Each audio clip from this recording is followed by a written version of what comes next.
know how to phone it in like LD. Wow! Good job, buddy. Good job. That's what I'm after right Getting the trash talk, trying to get in the heads Good. of Destroy them. LD and Gods. Okay. Toby, Cap, you can choose your remaining scenarios. No. We're not going to choose. Okay. The judges are going to choose for us. You go ahead. Give us the clip. If you're going to rig it again, might as well just be straightforward with it. Okay. right. Give him a good one, buddy. All right, They here need we some go. pity points. All right, Please, here we go. something okay. We're going to give you guys mid or feed, Okay, the there we first go. one. All right. Yeah. Basically, okay, Toby, Cap, you are going to be hyping someone just engorging into a burger and just having fun eating it. All right. This is a man who just loves and is hungry, obviously, and you're gonna hype the moments of him eating this burger. Are you guys ready? We were born ready. Oh, they're born ready. Here we go. Toby and Cap. Toby, you were supposed to say something encouraging there. Please, Toby doesn't need any encouragement, all right? This is the original hype man of Dota. One of the original hype casters of esports, period. He is a living legend. Getting the crowd behind them. Bring it. Here we go. Toby and Cap, here is your scenario. Guy eating burger. In 3, 2, 1. Here we go. I want to see the mouth on this guy. I want to see the absolute deliciousness. My God, look at that burger. It's a huge one, too. I'm not sure that it's actually swallow that. There's no teeth being used right now. It's all about it. Full penetration. Coming out now. I'm surprised that rapper isn't halfway down his esophagus by now. Dear God, can he finish it all? The last piece is humongous. Look, he's throwing the head back. Just don't chew. Eat it like a snake. Jesus Christ, this man can eat a burger like nothing I've ever seen before. The crazy thing is there's still something left behind. You ain't done yet. Swallow it! Swallow it! Swallow it! Swallow it! Oh! It's not down yet. That can still come back up again. Oh my God! Yeah! I have never seen a burger swallowed like that before, Toby. You know what it is? It's a local cuisine. You remember the last time you were here, it was all over a bucket. Oh, that was below. Toby, you're a man who knows his burgers. Could you eat something like that? Could you engorge that thing in just 3 measly bites? I would need 1. Damn. That's why he's the legend. Woo! That's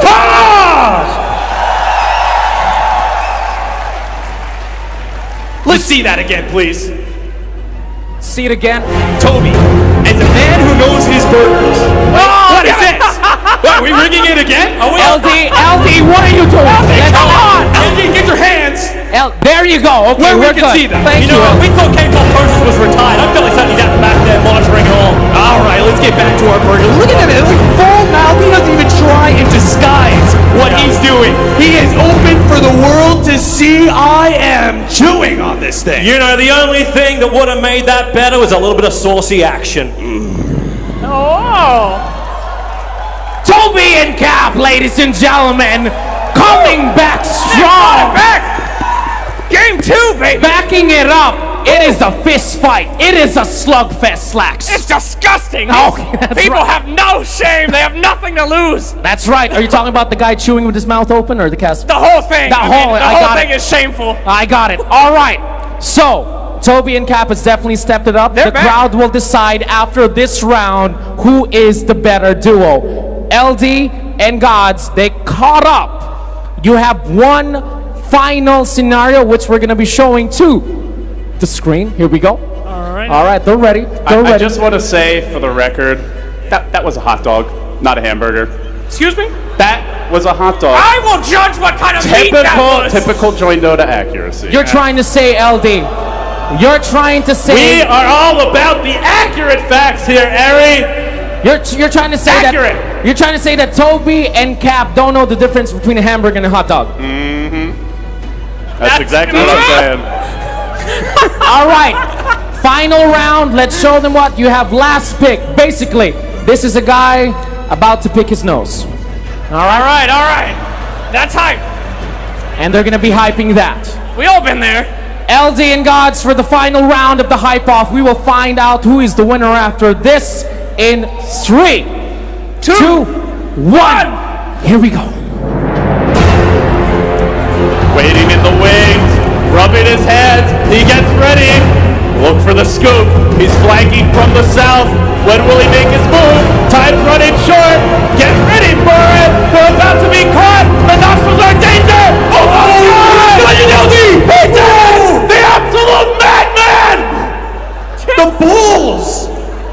Thinks he's off camera, goes in for the last minute scoop. He thought it was a quick pick, it was not. It was not. Damn. I think they've been caught picking their noses before by that reaction, I just want to say. It's okay, we all do it. Some of us are less ashamed than others. Some of us are more subtle than others. All right, cue the replay. I want a detailed analysis of the technique and the timing here, because this was the nose deciding pick. The key thing is the subtlety. This guy thinks he's going to notice. He's going in such a bold play, doing so when he's on camera. He's completely aware of what's going on, yet still goes in for an LD. This is where you just want to scream, Ubos Yad! Woo! Oh, man.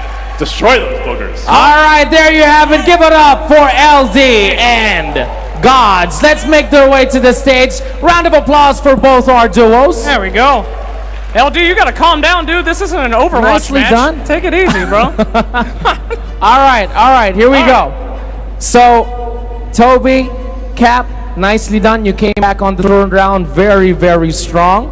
Elden Gods, of course, being consistent within the 2 rounds. But we're gonna find out which duo did the crowd enjoy the most. All right? Is it Toby and Cap? Swallow it! Swallow it! Swallow it! Swallow it! I will take that back. I made a bad decision. Okay. There we go. Or is it LD and Gods? Oh, come on! It's rigged! I'm sorry, LD. You said we didn't know the difference between a hamburger and a hot dog? I'll show you a hot dog tonight, baby. I need security. One more time if you want Toby and Cap. The winners of the Hype according to the crowd, we have Toby and Cap. Make some noise for them. Look at the happiness. LD and Gods, nicely done, nicely done. All right, and we have something, of course, for our winners. Yes, we have the jackets. That's right, here we go. You guys are the official Hype Off champions. Why don't you put that on, sir? There you go. The official Hype Off champions, Toby and Cap. This is your trophies that you can enjoy. You can practice, you can do this. There you go. Look at that. Ladies and gentlemen, your Hype Off champions displaying to their opponents. There you have it. Thank you so much to our casters. Slacks, thank you very much. Hey, you know, thank you guys. Place, you guys All right. got hot dogs. That was good. Don't worry about it. Sorry about that. All right, up next, we have the final match of tonight. We have Faceless versus NP right hell yeah. after the break.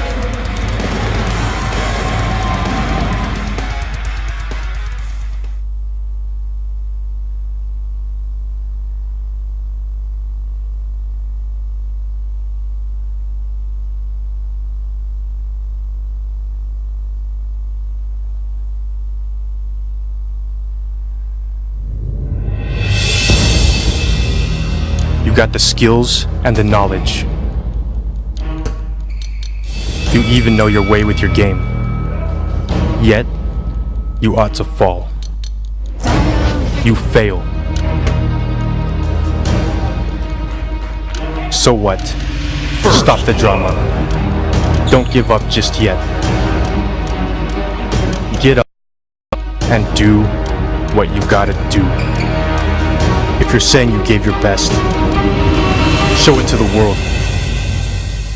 prove it to yourself. They say tough times never last, but remember, tough people do. Now go out there, unleash that inner beast, surprise everyone with your capabilities, and whenever greeted with failure, face it fiercely, stand firm, and say to yourself, one more try.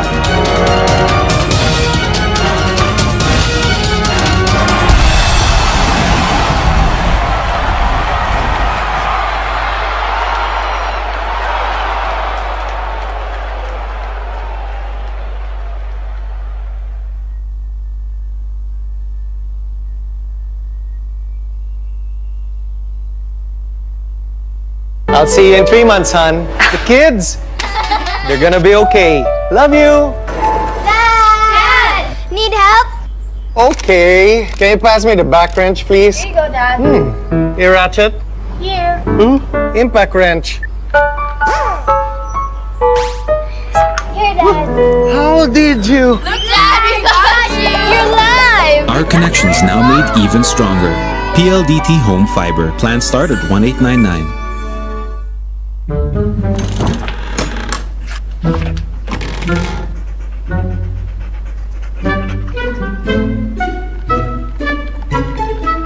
Thank you. Have a good one. Sweetie, you can't let her in. Bring Princess back outside, please. Okay, Mom.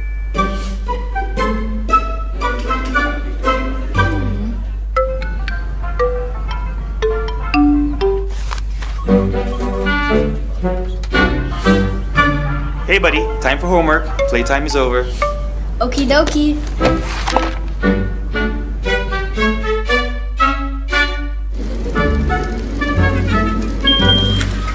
Don't go too far, sweetie. Never lose sight of what's important to you. Watch over your family at home, online, and on the move. Get added peace of mind with fiber, home's most powerful broadband.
crashing down, and we're building back up again now.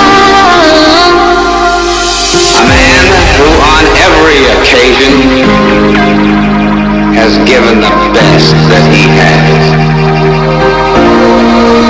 I'll be right beside you.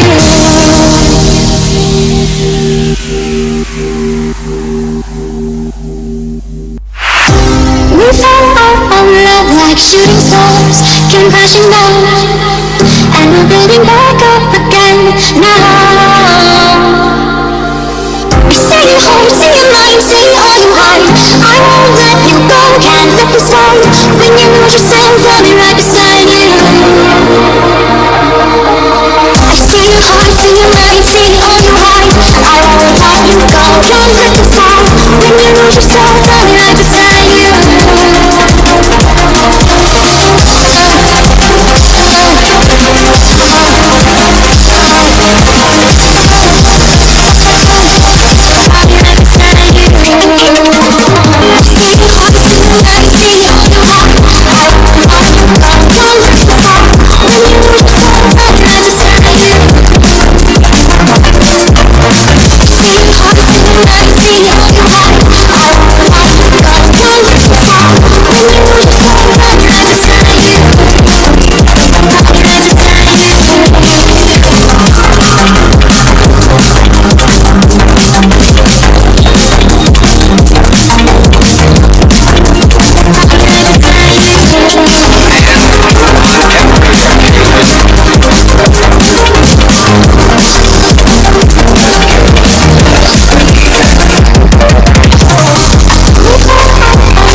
Of day 2 of the Manila Masters, Team MP versus Team Faceless. Make some noise.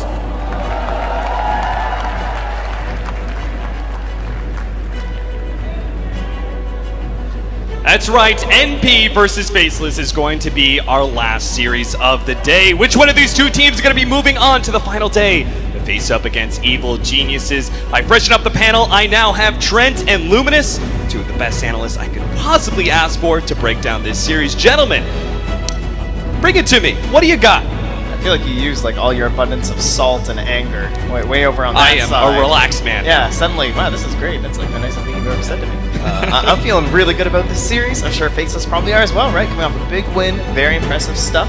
A lot of us were back there kind of fixed on this game, just like, wow, Faceless. They look pretty damn good right now. Luminous, did you expect Faceless to actually be here in this final series? Well, traditionally they struggle against Clutch Gamers, so I didn't think they would make it past them, but to make it past Clutch Gamers, to beat OG in a very tight best of 3, I think they've proven themselves to be one of the strong contenders in this tournament.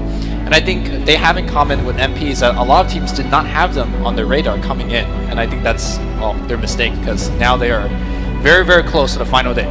Yeah, surely any team that can beat a 4-time major champion is a team that can beat anybody at this tournament, right? Sure. Yeah, and speaking of off the radar, I mean, these guys are off their positions. They're on whole new things right now, right? No one expected the IO coming into this. That was a massive help for them in the beginning of the tournament. And we've seen immediately following that, the Wisp turned into a first 1-2 ban, which opens up a lot of other things for Faceless. But on the other side, we have NP. They've been kind of like a lower bracket juggernaut, I feel like. They've had tough teams to face up against: Secret, Invictus Gaming, now Faceless. Surely before this tournament actually started, you would have said all those other names that I just listed were actually the better team than Faceless. NP has to be getting some serious momentum rolling here. Yeah, there's no question. I mean, I'm sure they're also, they don't have that whole, like, yeah, we just won the series, we're feeling really great, but they do have the, hey, we're not playing OG. So I would take that. That's a pretty good trade. I think, apart from Newbie, NP is a team that's playing the best in this tournament. Like, doesn't matter they're currently in the lower bracket. Obviously, they got knocked down here in the first place, but in terms of just judging from the games and judging from the play, I think I would rank them number 2 right behind Newbie. And Newbie's in the grand final already. It would not surprise me if MP make it there. We talked about just like draft mix-up and everything like that too when we were watching the NP games, because I feel like both of those wins, a lot of that provided by the versatility of the Clockwork, which of course we've seen plenty of offlane in position for Clockworks, and that was pretty great. But then leading that into a Brewmaster, very surprising in the 4 role, and in game 1 they used that early Bat Rider pick, threw that in the support, got themselves an Enigma that really helped them close out that first game against IG. It certainly seems like both teams are bringing a twist to this whole entire tournament. Faceless switching roles, NP grabbing some not so traditional heroes. In fact, we even talked to Eternal Envy earlier, and he says, that's kind of what we like to do. We like to be able to have that extra drop in the draft that gives us a surprise advantage. Yeah, I think that's arguably perhaps one of Faceless' weakness when they go to these international tournaments. Some people say that they're predictable, they are being figured out, but like as Trim pointed out, they have a lot bigger of a hero pool coming in. The IO being one of them, and the Night Stalker coming out from time to time. And I think game 2 of last series against OG, when we were watching the game backstage, we were like, oh my god, this is looking really bad. And then they picked out the last pick Anti-Mage, and suddenly it was like, oh, this is something very good. Anti-Mage was an awesome last pick from the drafting side of Faceless. So yeah, they will be coming out with the bang. They will be coming out with a surprise. I feel like MP has been winning a lot of the games through the draft alone. And I feel like Faceless here will give them a pretty equal draft, and it might actually come down to the play itself. Definitely, I would say they had 2 big wins in that final pick, just like yesterday against Clutch Gamers. That final pick in the OD, that game just felt like it was over. We got 5 minutes and we're like, okay, that OD just completely made this easy. So, who's the MVP for Faceless, would you say, at this point? I'm gonna go with Jabs, I think, myself, just because although I think a lot of the players are doing exceptionally well, Jabs now back onto an older role. He's the guy who's now giving them first ban on the IO, which is great, and played very well in the Sand King, particularly just in that last game. I gotta agree with him. Lumi, you got somebody else though? I'm gonna go with the birthday boy Black himself, because I mean, even in the game that they lost against EG, that Shadow Fiend, that when I looked at the replay, that net worth bar was like an Alchemist net worth bar. It was just like double the size of the next one closest. So I like him in the mid position. It's been a fresh look. Now I'm not sure whether they could keep going back to the Clock Shadow Fiend combination that they've been using so many times, because that could get figured out. We saw, I believe, OG in game 1 of the series, they just like, okay, I'm gonna gank Shadow Fiend mid level 1, and now you lose half your soul. Suddenly that combination gets a lot weaker in that position. So I think they definitely need to keep rotating the heroes, make things fresh, but I'm gonna look to Black to put his team on his shoulder and go the distance. All right, what about our offlaners? Because I feel like personally I have an attachment to these two. I look at Ice, I look at MSS, and I feel like they're some of the best in the business. How do you think those two really clash? I think Ice in particular is someone who, like, in his heyday, of course, I'd say it's been a while since he's been the big man on campuses. I mean, the crowd would disagree, I'm sure, with me here, but he was a guy who was considered, like, in that echelon of, like, the great players, like, currently playing Dota 2, and just being relegated to different teams, moving himself around, he's not quite in the same spot anymore. Whereas MSS, he's more of that, like, up-and-comer, like, finally maybe getting that respect you deserve. I mean, our panelists talked about him quite a bit, a little bit of the MSS love certainly being thrown from over here, but how can you? He just looks so good. I think it really comes down to whether it's a 3v1 situation or a 1v1 situation, and I depending on how it goes. We saw MSS was able to get solo kills on his Clockwork against a dual lane. That is hard to pull off. As a Clock player, you should know. And I think if it's a 3v1 situation, MSS might have the edge right now. But when it's a 1v1 situation, I would put my money on Ice. We saw the matchup yesterday when he was playing Sand King, and he was just decimating his opponent. So I think more from the off-lane position, it comes down to the laning situation. All right, and setting up that laning phase, we talked about the Clockwork SF as a combination that Faceless like to run. We also have the Wisp that in there. Are those going to be your 1-2 bans, perhaps, for Team NP, or you have something else? Yeah, I think that's a very interesting question, because we have the Enchantress, right? Everyone's been first phase banning it against NP. Is this the time where someone finally says, okay, like, let me see it? I don't know. We have so many other things that we're dealing with. They've been showing so many other heroes. Is it finally time to just let that thing through and see if you can handle it? And likewise, that Spirit Breaker, too. It's been taken out now ever since they used it against Clutch Gamers. I'm not sure if NP are going to give it the same respect. I could see that being played here by Nuts or Jabs in one of our games. How has people not banned out the Treant Protector, played by a TI champion? I don't know, Lumi. I feel like Treant Protector has got to be that hero that you just automatically ban. He seems too strong right now. Right. I mean, there's me saying that, And maybe like Jackie Mouse thinking in the background, yeah, I want you to ban Treant Protector so I could pick something else. I mean, they brought out the Brewmaster in that last game that they played, so who knows what Madman is thinking about. But I want to say just make them beat you with something else. He's been awesome on the Treant, so make Aoi play something else. What about that Bat Rider? That's the most picked hero for Team NP so far in this tournament. Any respect there? I would say so. I would be fine with banning that, honestly, in the first phase. If they're willing to throw it into the support, like, whenever there's a Bat Rider there, you have to concern yourself with how that matchup's going to go with your safe lane carry. We start looking towards Lifestealers, or Juggernauts, or Slarks, or someone to deal with that Napalm. And then maybe you do draft around that. You put this plan together, and suddenly Pilot Eye's playing it. And you're like, oh, great. You know, now we got Mojo running at us at a different hero. So the 5 heroes, that'll be our first target here. A little interesting from NP. We talked about the Warlock, the Crystal Maiden, two of the big powerhouses of the role. We're going to lose the Precious Maiden already. Yeah, and she was seen as a frequent partner with the Clockwork and sinking. Certainly enables those other position fours to kind of come back in, especially with like Shrines being gone now too. She's that lovely little mana that's oh so precious at the start of the game. Yeah, especially for support Kunkka, for example, you gank around, you throw out 2 torrents, and you're like, okay, well, I gotta make the walk of shame. But with Crystal Maiden, you get to play a lot more. And it looks like Team Faceless does take out the Treant Protector. And we're going to see a new, different drafting strategy from NP. Because they've been first phasing picking the Treant pretty much every single time. Yeah. I'm going to pose one more hero to you before we get into our actual picking phase. Bristleback, on both sides. Yeah, respectable hero. I think another one maybe to be concerned about from the SEA region, perhaps the Omni Knight. Scary hero. Saw in the Clutch Gamers matchup. Any of those sustain offlaners, something that we haven't seen too much from in this tournament from these teams. In fact, we've been playing much more of the active ones, much more of the actual control coming from that hero. We get our Black Holes, we get our Lassos, we get our Darryls. I wouldn't say Omni Knight or, yeah, Omni Knight in particular isn't really MSS or Ice playstyle. I mean, I'm sure they could do great on the hero, but they don't really look to that type of hero to as their offlane pick. But IO does get taken out as expected, and now we are gonna see the first pick from MP. 5 seconds remaining. There is still that Warlock out there from the 5 position, okay, but the Enchantress is instead first pick for NP. Time to see what this thing's all about. Everyone's banning it. Face is like, all right, why? Let's figure it out. So I'm sure they have a plan, of course. Maybe think about those heavier magic damage heroes, cores. Try and handle that in the early rotations too. We had our earlier Enchantress played today. Didn't go all too well, especially near the beginning of the game, it felt. I believe Jabs was actually playing it. Yeah, so they should kind of know the weaknesses of this hero, perhaps. I would say that Enchantress fits, to me, in my opinion, Aoi's playstyle. We know he's extremely aggressive when it comes to roaming. We've seen him do a lot as Treant Protector. And we also know that he can be greedy and transition into a core. I think Enchantress fits the bill. You get the early game roam, you get the Aghanims later to pack out the punch, so perhaps that is the reason why that a lot of teams are banning out against Enchantress, and we'll see what he's going to bring to the table. A little bit of a Hudanda Witch Doctor for Nuts.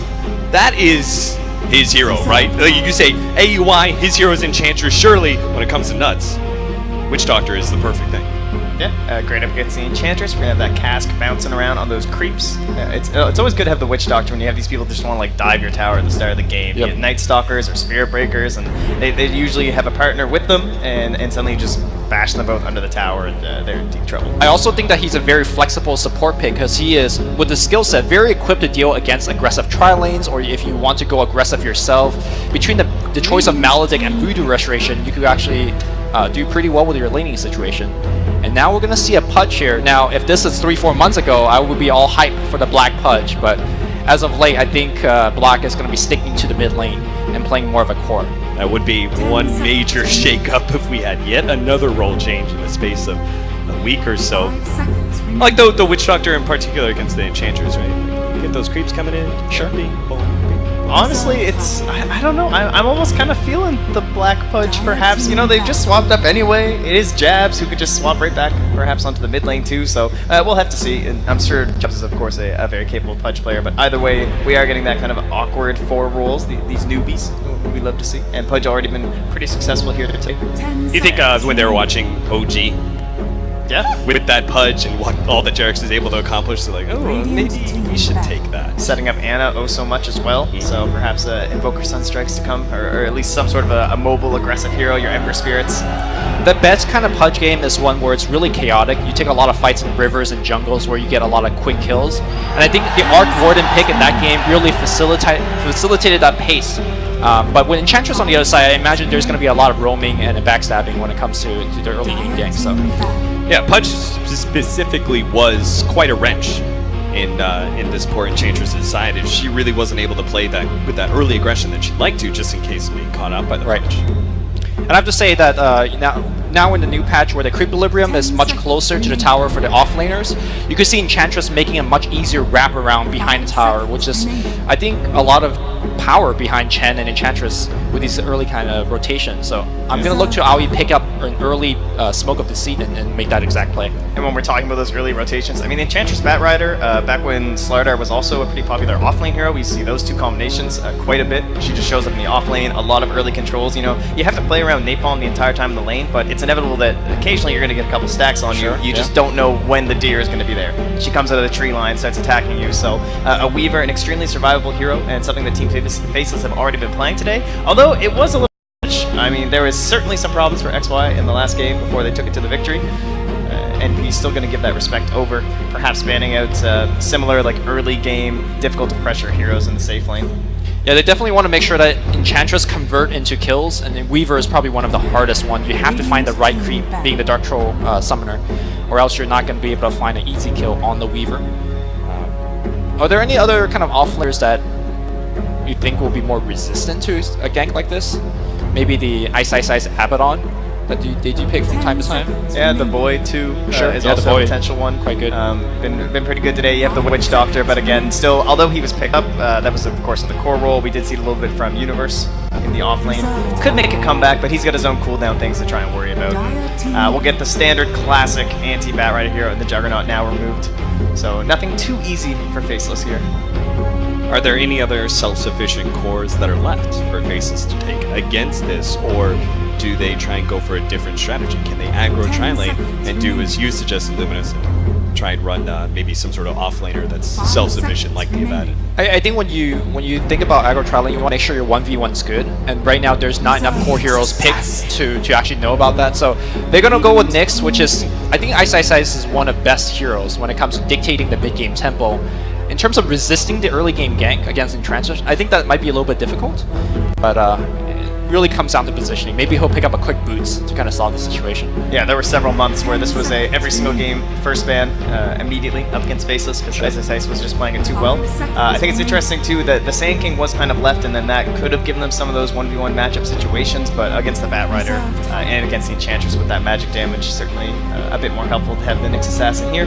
And a little bit of the same role in the Pudge and the Nyx, so you're kind of feeling a little bit of pressure maybe for Faceless to try and get some kills in the early game, or you already have this Batrider who can farm up quite a bit if he's left alone. So NP have this decision now as terms of like, how are we judging their aggression? Where is Faceless going to go? Can we be a little bit greedier like we've already seen today in terms of that support Batrider? Because we don't even know if this is going to end up being... I would hope that we're not going to have support Batrider and Enchantress, but you never know. I mean, Enchantress could do the stacks, back a ticket later. You know? It's genius. We're figuring out one step at a time here. Is what I like to call it. Pretty safe assumptions, I would be sure. Now, Faceless, they've also banned out one of the more survivable mid heroes already in terms of the puck, so that's not going to be available for them up against the Enchantress, was kind of one of those classic ones. We do still have the Mirana, who just got a little bit of love last game. Didn't go too well for Ana, but she's a classic and the Enchantress hero. I don't think I've seen Jabs or Black play the hero too often, so I would lean away from that, but... Warlock being picked up, giving us a lot of extra team fight potential. Is this an NP with the combination of Batrider and Enchantress? Is this an NP that's going to be very aggressive and try and force fights and go for that big 5-on-5? For now, the only AoE they're really dealing with would be the Batrider, so probably going to pick up a little bit more of that, I would imagine. Try and take advantage of the Fatal Bonds. Yeah, Fatal Bond currently isn't doing too much of anything. I mean, depending on how many stacks is on the targeted heroes, Batrider can output a lot of damage. But yeah, it's really hard to judge on the, I guess, the outcome of the lanes right now, because no cores have been selected. All right, the first real core, we're going to see a Bristleback. Most likely going to be Jabs' hero.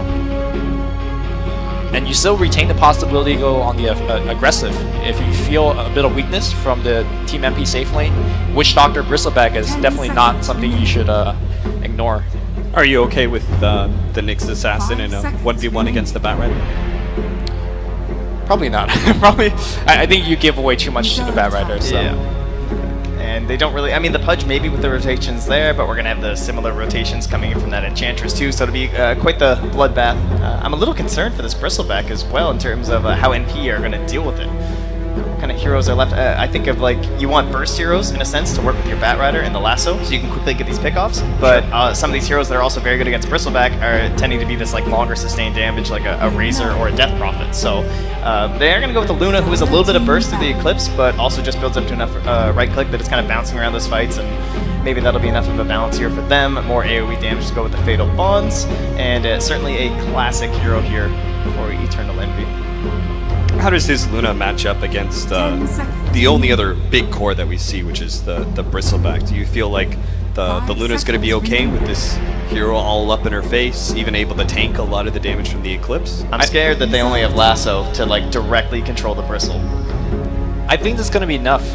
Generally, when they pick Luna, MP's game do go pretty late, and we saw the last couple of days that's where the Luna really takes over, and that's where Bristleback starts to fall off as well. So I feel like this is actually a good way for MP to take the game. Seems like they're trying to take it relatively late, like 35 to 45 minutes and beyond. So we're still going to use the Luna, like we have Eclipse. Let's use a fight, but we're going to be really focusing on like stacking up Ancients and letting. I mean, they have the option to do both, that. and I think that's the strength of this lineup. Like they could end the game if Enchantress have a great laning stage and just like backstab 3 lanes, win 3 lanes, or if they could want to take it late, they can. Yeah, and maybe Faceless want to open up that option for themselves too. They already have the sustain from the Witch Doctor. Sometimes if Bristleback, my Timbersaw, he just gets a couple kills, he gets 1 item to be tanky, and suddenly he seems so impossible to deal with. You just start like running down these lanes. There is a chance here they could go for a hero to try and influence that just a little bit further too. Or they could start to see what you're talking about from NP, where, okay, if this game starts getting a little bit later, we could get in some serious trouble. Maybe we need more of a late game edge coming in for ourselves here. The last time they banned away Storm Spirit, they had the Shadow Fiend on their pickup. Are we looking at a mid still for Faceless? What a Black's roles? I believe so. I believe Black has been playing a much harder carry core compared to the Bristleback. To be fair though, he's been playing a different core, I feel like, every single game, right? We've seen ODs, we've seen Tinies, we've seen Shadow Fiend like you mentioned. We're going to see the Fontalina. That Lunar Blessing. And one thing I want to mention about the Fontalina, he's been taking the 125 cast range as his level 10 talent. Pretty, I don't want to say like it's never been done before, but I want to say pretty rare compared to the other Lina nowadays. The early Yule Scepter allowing Team MP to fight. I think it's going to be quite vital and important in this game. This really does make our lineup come together with a lot of team fight potential, a lot of pickoff power between Batrider and Lina, and then this high ground pusher, the Invoker. The Black Invoker. Black Invoker.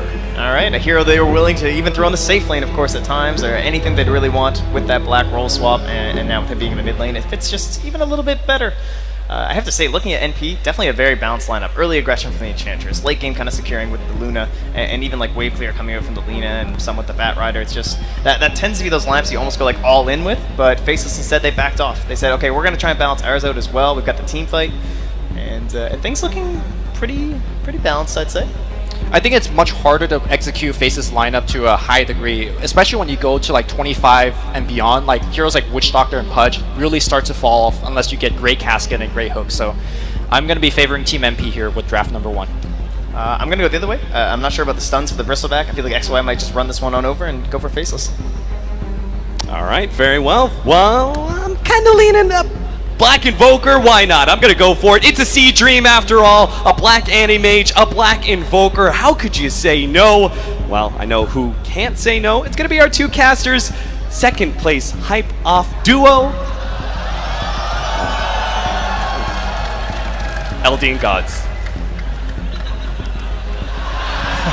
If only his casting was half as good as his trash talk, he might be here for this match, LD. All right, let's go. Faceless versus NP, big match for both teams, gods. I mean, honestly, to me, this is probably one of the most exciting matchups we could have had at this tournament because both of these teams are not guaranteed invites to TI, but winning the Manila Masters might well be enough to punch your ticket.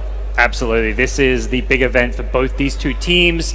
The likes of OG, EG, Newbie being here. You've still got those teams waiting in the tournament. You've got to get past them, but this is the way to get to TI, doing well here at the Manila Masters.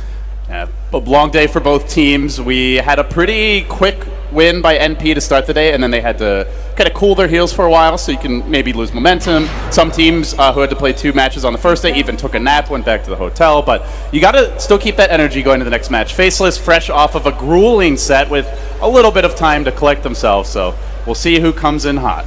Yeah, both Pudge and Enchantress TPing mid, level 1 with smokes popping each other's and reveal some of those early moves at the start. And we've seen Jabs really adapt very fast to this 4 position role. He's been very impressive in what he's brought to the table, had a great Sand King performance against OG, and he really has been a key player for Faceless in their kind of new form here at Manila.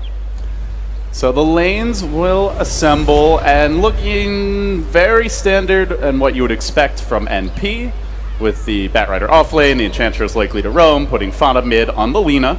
A little bit less elusive or tanky of a hero. You know, we've seen the Bristleback, we've seen the Puck. Generally heroes that can get in the middle of the fight or have a way to get out of it, but being a little more vulnerable to those ganks, which could well be coming in the mid game from the Nyx, even the Pudge in the laning stage. As for Faceless, looks like they are showing that Nyx towards bottom for now, so it's going to be the safe lane Bristle, running it as the proper 1 position, and Ice going to be assuming the mantle of the Nyx. Yeah, pretty annoying off lane hero to deal with the Nyx with this stout double mango. He's got over 6 HP regen. Trying to harass him out of lane can be very challenging, and may even have to see MP focus some early ganks from AUI down that direction just to try and make sure they can bully him out of this lane, prevent his experience. It really feels like the offlane has changed a lot. We're not seeing these Legion Commanders, Abaddons anymore with the Shrines, Poor Man Shield offlane. It's now becoming much more what the offlane used to be. More elusive heroes with escapes, the Nyx, the Batrider, the 2 picked up here. Somebody might be giving up a first blood here. Sunstrike coming out, AUI getting slowed down by that. Oh, the Sunstrike not connecting though, and it is going to cost them. Jab's unable to stay in range for the rot kill, so a missed opportunity here. Faceless unable to collect that kill, but are going to force AUI to either use some consumables or be a bit vulnerable here to start the laning stage. Yeah, that's a tough one to miss. It should be, in their mind, like a free first blood. You get a Pudge on top of an Enchantress, you've got boots on the Pudge, and not getting that kill does kind of cost him. AUI gets his stack off still, he's going to get an early creep, so hasn't really hurt his early game whatsoever, has forced him into a more defensive position in the jungle, but he's still able to gank out of this jungle where he is. Yeah, and as a Lina, you're generally, as an Enchantress, you're generally not having to tank the creeps that much, so it doesn't hurt you as much as what it might for some other junglers. Yep. We'll see where he wants to go first. If you're AUI in this position, gods, what's your ideal scenario? Is there a certain lane you want to gank? Do you just want to farm?